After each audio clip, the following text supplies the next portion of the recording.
Holden Lewis, NerdWalletIf for sale signs in front yards were creatures, they would have the lifespan of fruit flies. Among homes sold in March 2021, 83% had been on the market for less than a month.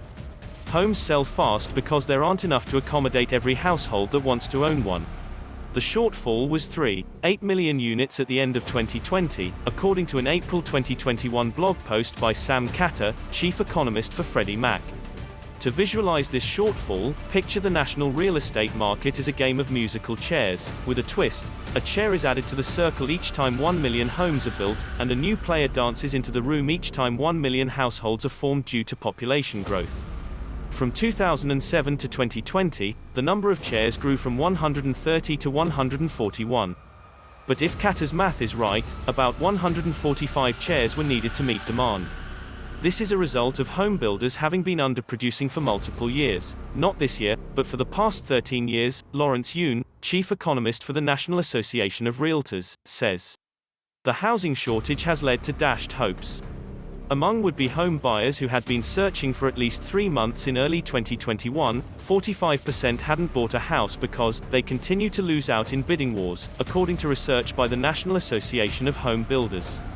The result is rapidly rising house prices. The median price for an existing home rose 17.2% in the 12 months ending in March 2021, to $329,100, according to the NAHB.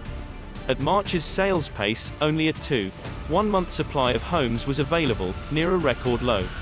Not only are for sale signs short-lived, they're also an endangered species. The housing shortage sprang from numerous factors.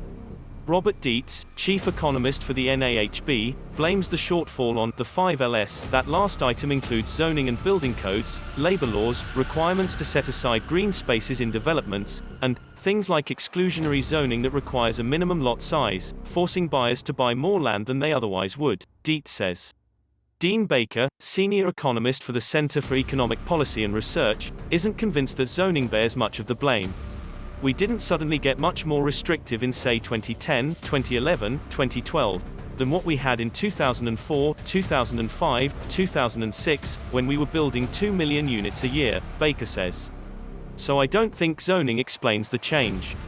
He believes that builders underbuilt because they became cautious after the 2008 housing crash. In 2005, I was a reporter, and I wondered whether we were in a housing bubble. Most housing economists told me we weren't. Baker was the exception. He was so sure we were in a housing bubble that he sold his condominium in 2004 and rented a place, confident that he could use the proceeds of his condo sale to snag a bargain after prices fell. Less than 3 years after he sold the condo in the District of Columbia, prices there began falling.